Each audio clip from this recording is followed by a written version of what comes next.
Dans les années 50, dans un petit village poussiéreux du Texas, vivait un jeune homme avec sa femme et leur enfant. Ils n'avaient presque rien.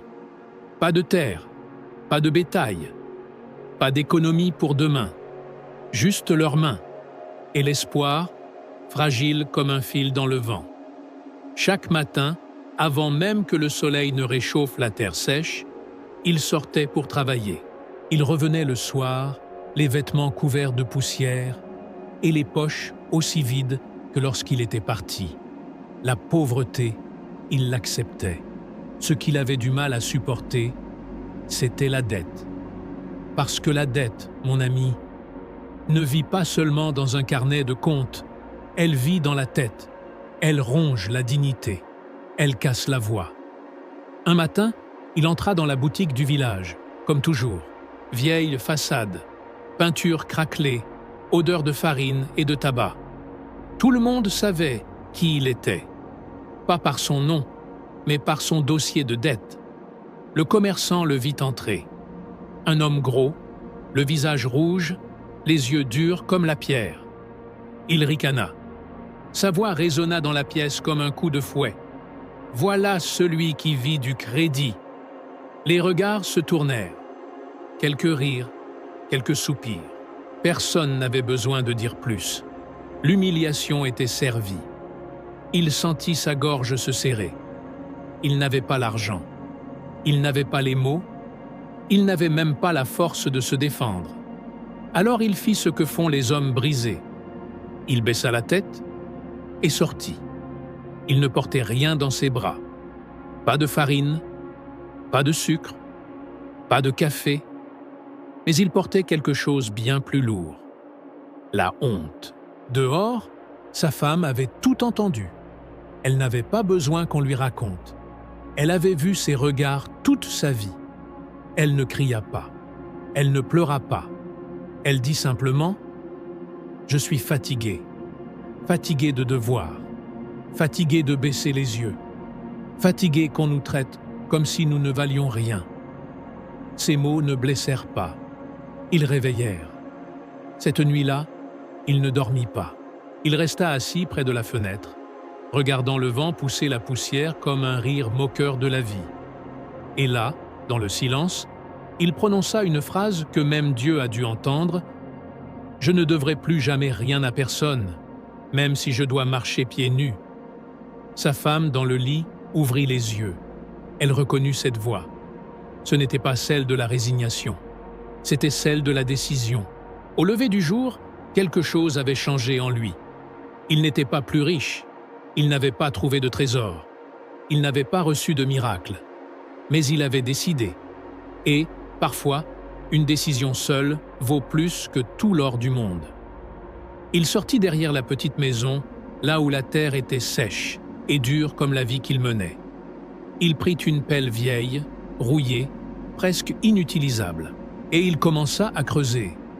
Pas pour enterrer quelque chose, mais pour planter une promesse. Il creusa un trou, pas grand, mais profond. Puis il alla chercher une petite boîte en fer, cabossée, sans valeur. Elle était vide, complètement vide. Et il l'enterra ainsi. Personne n'aurait compris. Personne n'aurait imaginé. Mais pour lui, cette boîte vide représentait le début. La preuve silencieuse de son serment « Si je n'ai pas, je n'achète pas. Si je n'ai pas, je n'emprunte pas. Si je n'ai pas, j'attends. » Ce jour-là, quand son employeur lui proposa, comme toujours, « Tu veux que je t'avance 10 pièces ?» Il dit non. Pas un non agressif, pas un non honteux, un non droit, solide, calme. La terre s'arrêta presque de tourner. Les autres ouvriers éclatèrent de rire. Il se croit riche maintenant. On parie combien qu'il revient demain mendier? Il n'écouta pas. Ce soir-là, il rentra à la maison les mains vides. Sa femme l'attendait. Son fils dormait. Elle regarda les sols nus, le repas maigre, l'absence de café, de sucre, de tout. Elle releva la tête. « Si c'est ainsi que nous serons libres, alors je suis avec toi. » Ce n'était pas facile, ce n'était pas romantique. Ce n'était pas inspirant, c'était douloureux. Il marcha pieds nus, parce qu'il avait mis ses chaussures en gage pour payer une partie de la dette. Chaque caillou était une punition. Chaque nuit, son estomac grognait comme un chien affamé. Chaque matin, les regards des villageois pesaient comme des pierres. Mais il n'abandonna pas. Chaque quinzaine, lorsqu'il recevait son salaire, il marchait jusqu'à la petite boîte enterrée. Il la déterrait, l'ouvrait et y déposait une pièce. Parfois deux, parfois seulement la moitié d'une pièce. Puis, il la refermait et la replaçait dans la terre. Personne ne savait, personne ne voyait. Mais c'est ainsi que naissent les grandes histoires. Dans le silence, là où personne n'applaudit. Les mois passèrent, la famine passa, la honte passa, la dette diminua. La boîte, elle, grossissait. Pourquoi est-ce important? Parce que ce n'était pas l'argent qui changeait sa vie. C'était ce qu'il devenait en apprenant à dire non. Les saisons passèrent. La terre était dure, oui. Il fallait l'arroser à la main. Il fallait enlever les pierres, une par une. Il fallait se lever avant l'aube et rentrer après la nuit. Mais il travaillait sur quelque chose qui était à lui. Et cela changeait tout. Chaque graine qu'il plantait, il la plantait sans dette. Chaque goutte de sueur qu'il versait, il la versait sans humiliation. Chaque fatigue qu'il portait, il la portait debout, non plus courbée. Un jour, la terre répondit. Pas avec abondance, pas avec richesse, mais avec vie. Un rang de maïs poussa droit, solide, puis un autre, puis d'autres encore. Sa maison était toujours humble, ses vêtements toujours simples. Mais son regard n'était plus le même. Il ne fuyait plus les yeux du monde, il les soutenait. Un matin, le commerçant l'aperçut traversant la place du village. Pieds fermes, visage serein. Pas un homme riche, un homme libre. Le commerçant l'appela, mais cette fois sans moquerie.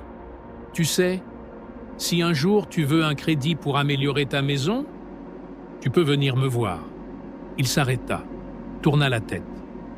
Pas de colère, pas d'orgueil, juste la vérité nue. Je n'ai besoin de rien que je ne puisse payer moi-même.